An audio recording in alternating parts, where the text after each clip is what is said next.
আসসালামু আলাইকুম সুপ্রিয় দর্শক, আজকে আমরা চলে আসছি ফরিদপুর বাবলু ভাইয়ের শখের মুরগির খামারে।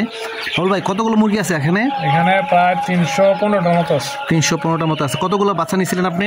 350 মতো নিয়েছিলাম। 50টা তো তুললে তো আরও 35টার মতো মারা গেছে, তাই না? হ্যাঁ, 35টা তো মারা গেছে বিভিন্ন কারণে। এক নম্বর হচ্ছে সত্য প্রবাহ যখন ছিল তখন একদিন কারেন্ট ফল্ট করছিল আমার। আচ্ছা আচ্ছা আচ্ছা, জি। ইলেকট্রিক্যাল মিস্ত্রি আনতে আনতে অনেকগুলো মুরগি সমস্যা হয়ে গেছে। আর এটার কারণে যে মুরগিগুলো যখন নাকি আমি কারেন্ট ফল করলো, পরবর্তীতে ট্রিটমেন্ট করছি, ট্রিটমেন্টটা কাজে লাগে না, কারণ অনেকগুলো মুরগির নাভিতে ইনফেকশন হয়ে গেছিলো। আচ্ছা আচ্ছা, এখানে ব্রুডিংয়ের সময় যদি কোনো বাচ্চার সমস্যা হয় তাহলে এটা আপনার এফেক্ট করেই। এই কারণে অনেকগুলো মুরগি আমার কমে গেছে।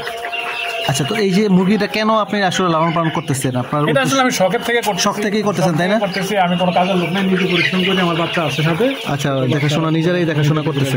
তো আসলে এই যে যারা কেউ নতুন যদি এরকম মুরগি লালন পালন করতে চায় বাসার ছাদে বা অল্প পরিসর জায়গার মধ্যে, বেশি কিন্তু জায়গা প্রয়োজন হয় না, তাই না? তো আসলে কিভাবে করবে এই উদ্দেশ্যে যদি আপনি অল্প পরিসরে 200-300 মুরগি করতে চায়, প্রথম হচ্ছে তাকে এটা মনে রাখতে হবে যে সে শুধু খাবার জন্য করতে পারবে, আশেপাশে বন্ধু বান্ধবকে দেওয়ার জন্য করতে পারে, কিন্তু লাভের আশায় করলে আসলে এখান থেকে লাভ কিছুই আসে না। নিজে খাওয়ার জন্য যেটা খাইতে পারি এটাই লাভ, আর কিছু না, শখ করে করা আর কি। আর যদি কেউ যদি বড় করে করতে চায় সেটা হলো ভিন্ন জিনিস, ভিন্ন বিষয়। কিন্তু আমার অভিজ্ঞতা থেকে আমি এটা বলি যে এখানে আসলে লাভের কিছুই নেই।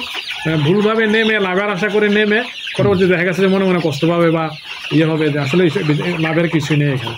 আচ্ছা আচ্ছা, আর এমনি রোগবালাই বা এরকম কি যত্ন করা লাগে আপনার? এই কতদিন হয়েছে এগুলোর বয়স হচ্ছে প্রায় 1 মাস থেকে উপরে, প্রায় 32 দিনের মতো আর কি।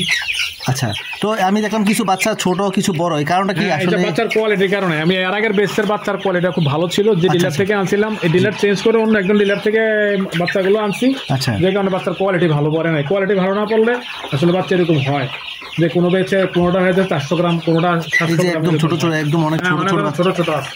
এটা আসলে বাচ্চার কোয়ালিটির কারণে। আর খাবারটা কি খাবার খাওয়াচ্ছেন? খাবার হচ্ছে আপনার ওই যে ফিড, রেডি ফিড যেগুলো।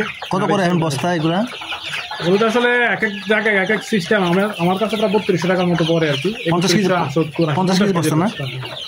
আচ্ছা, আর এমনি খাবার তো 2 বেলা দিচ্ছেন না? হ্যাঁ, 3 বেলা দিচ্ছি, সকালে, দুপুরে, রাত্রে। আচ্ছা, আর এমনি পানিগুলোকে পরিষ্কার করে দিচ্ছেন, তাই না? হ্যাঁ, পানিগুলো 3 বেলা চেঞ্জ করে দিচ্ছি। 3 বেলা ওই যে কিছু ময়লা টলা পরে এটা পরিষ্কার করে আবার চেঞ্জ করার সময় হয়েছে, এখন চেঞ্জ করি। আচ্ছা আচ্ছা, তো আসলে এই যে শখের বসে করতেছে, নিজেরও সময় কাটতেছে, তারপর নিজের যে ঘরের চাহিদা, আশেপাশে মানুষদের জন্য এটা মোটামুটি, এবং নিজের হাতের মুরগি লালন পালন করতেছে, এটার মধ্যে একটা আলাদা একটা আনন্দ। আত্মীয় স্বজনকে দিচ্ছি। বাইরের মুরগি তো আপনি বুঝতেছেন না তো তারা কি দিচ্ছে, কি ওষুধ দিচ্ছে, কি না দিচ্ছে, কোনো রোগবালাই বা কি সমস্যা, নিজেরটা তো নিজে। আসলে ওষুধের থেকে সবচেয়ে বেশি প্রয়োজন মুরগির যত্ন। আচ্ছা, ওষুধ দিলে তো একটা ওষুধ দিলে এটা কেমিক্যাল, এটা মুরগির ভিতরে ঢুকতেছে, কিন্তু আপনি যদি পর্যাপ্ত যত্ন করতে পারেন তাহলে আপনার ওষুধ অনেক কম লাগবে। আর যেহেতু নিজে খাই, যত্নটা একটু বেশি করি, কষ্ট বেশি হয়, এই কারণে ওষুধের ইয়েটা একটু কম, চাপটা একটু কম দেয় আর কি আমি মুরগির উপরে। আচ্ছা, বিশেষ প্রয়োজন হলে অবশ্যই ওষুধ দিই। আবার দেখলাম লাইটও লাগানো, সেগুলো কি রাত্রেবেলা লাইট দিয়ে রাখেন, তাই না? লাইট থাকে, এবং এই জায়গায় একটু ঠান্ডা পড়ে তো আমাদের এলাকা, এখন ঠান্ডা রয়ে গেছে, কোনো ব্রুডিং এর যে লাইটিং ওইটাও রয়ে গেছে এখন। আচ্ছা আচ্ছা আচ্ছা, চমৎকার। আসলে বাবলু ভাইয়ের অনেকে নিজের উদ্যোগে আসলে ছোট অল্প পরিসরে দেখেন, চতুর্পাশে জাস্ট একটু ওয়াল করে জাস্ট প্লাস্টিকের দিয়ে কিন্তু অল্প, বেশি একটা খরচ হয় না আমার মনে হয়। উপরে কি আবার সিমেন্টের টিন দিচ্ছেন না? এটা করতে মোটামুটি কিরকম টাকা খরচ হয়েছে বল ভাই? এটা তো প্রায় 50,000 টাকার মতো না? তাহলে মোটামুটি আপনি এনে কিন্তু এর আগে কিন্তু মুরগি ছিল আমার মনে হয়, এটা দ্বিতীয় বেশ না?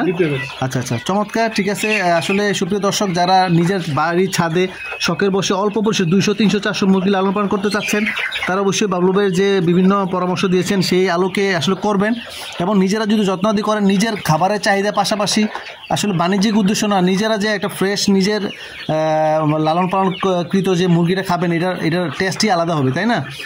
ধন্যবাদ আজকে বাবলু ভাই, ধন্যবাদ আপনার খামারে এসে। ধন্যবাদ। আসসালামু আলাইকুম।